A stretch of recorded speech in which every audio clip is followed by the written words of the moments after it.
Lewis electron dot diagrams. How can we show the electrons that participates in bonding? Objectives.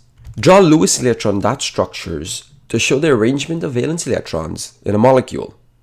Distinguish between single, double, and triple bonds.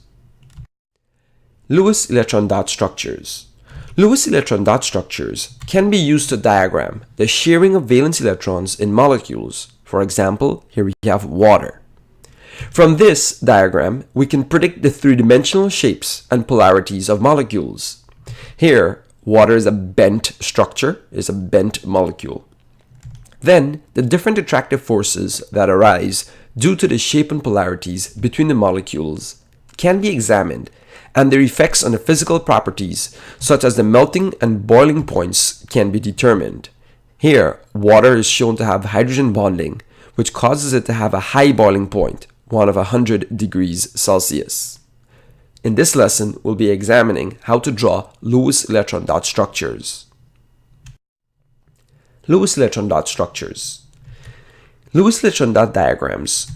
These diagrams show the arrangement of atoms in a molecule, the bonding pairs of electrons shared between the atoms as pairs of dots or dashes, and finally, non-bonding or lone pairs of electrons shown as pairs of dots. Guide for drawing Lewis electron dot structures.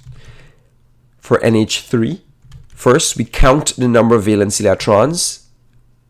Nitrogen has 5 valence electrons. There's one atom of nitrogen for a total of 5 electrons. Hydrogen has 1 valence electron. We multiply it by 3 to have a total of 3 electrons. We only count the valence electrons because they're the only electrons that take part in bonding. Here we have the total number of electrons to be 8.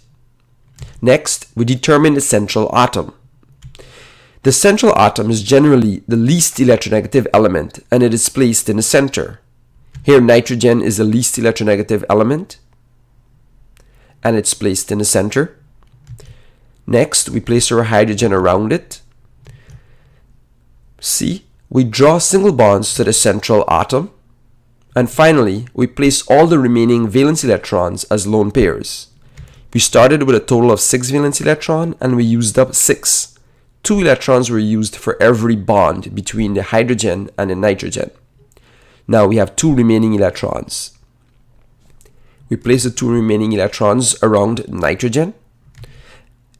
And one rule more we should follow is to check if we need to turn lone pairs into double or triple bonds to give every atom an octet. Hydrogen needs only 2 electrons to have a full duet, so hydrogen is happy. Nitrogen has or needs 8 electrons around it, an octet. Nitrogen has 3 bonds, which provides it 6 electrons and 2 lone pair electrons. Therefore, it has a total of 8. It is a balanced Lewis electron dot structure.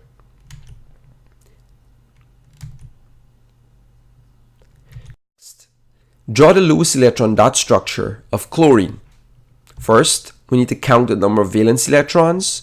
Here we have one chlorine has 7 valence electrons, 2 of them will have 14, a total of 14. Next, we determine the central atom.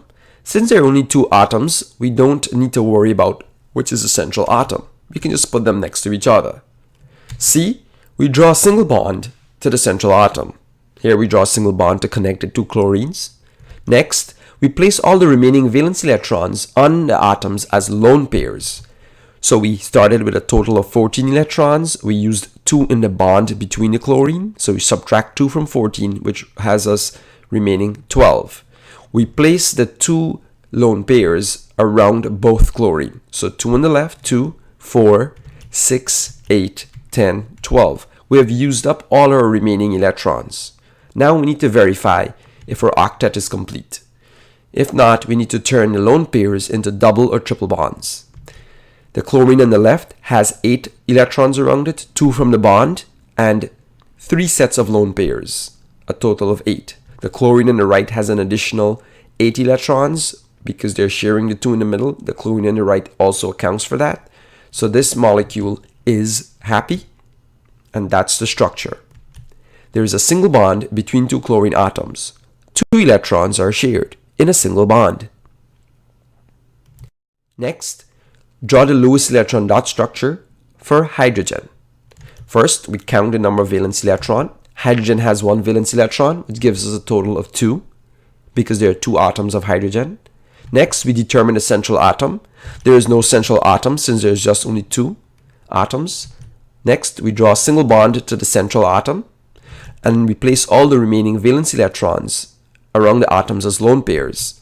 We started with 2 electrons and we used up the 2 electrons between hydrogen. Therefore, we have no more electrons to be shared around the hydrogen. We can turn lone pairs into double or triple bonds to give every atom an octet. Hydrogen, however, needs only 2 electrons to form a duet. The hydrogen on the left has 2 electrons from the bond. The hydrogen on the right also has 2 electrons from the bond. They are both happy. Therefore, this is our structure for hydrogen. There is a single bond between 2 hydrogen atoms, providing 2 shared electrons. Next, draw the Lewis electron dot structure for oxygen. First, we count the number of valence electron. One atom of oxygen has 6 valence electrons, which gives us a total of 12. B, we determine the central atom. There are only 2 atoms. We put them next to each other. Next, we draw a single bond between the atom. Now we place all the remaining valence electrons on the atoms as lone pairs. Here we started out with 12 electrons. We subtract 2, which gives us remaining 10. Now placing the 10 electrons around our molecule in lone pairs. 2, 4, 6, 8, 10. Next, we turn lone pairs into double or triple bonds to give every atom an octet.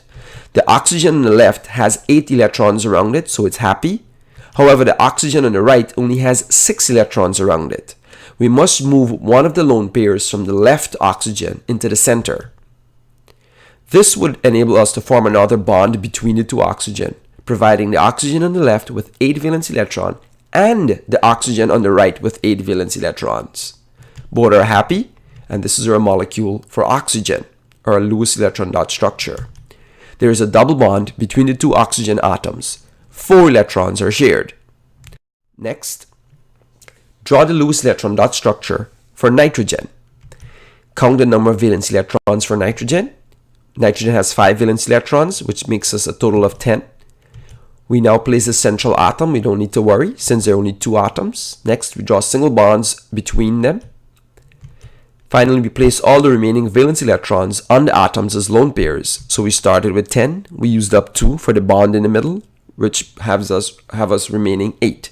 Placing the 8 as lone pairs around our 2 nitrogens. 2, 4, 6, 8. Next, we must turn lone pairs into double or triple bonds to give every atom an octet. The nitrogen on the left has 2, 4, 6 electrons, while the nitrogen on the left also has 2, 4, 6 electrons. So we need to move some electrons around to make sure both of our nitrogen has 8 valence electrons. Let's move the 2 lone pair electrons from the left, put it in the center to make a bond. Now the nitrogen on the left has 2, 4, 6. It's still not happy. However, the nitrogen on the right has 2, 4, 6, 8 electrons. It's completely happy. However, we still need to make the nitrogen on the left happy with an octet of 8. So we move 2 lone pairs from the right nitrogen to the center to make a bond. Now both of our nitrogen has 8 valence electrons. 6 electrons from the bonds they shared plus 2 from the lone pair. This is our molecule for nitrogen, or Lewis electron dot structure. There's a triple bond between the 2 nitrogen atoms where 6 electrons are shared. Practice question. What is the total number of electrons shared in a bonds between 2 carbon atoms in a molecule of C2H2? In the structure, we could see 3 bonds are shared between the 2 carbons. Each bond contains 2 valence electrons, which gives us a total of 6 valence electrons.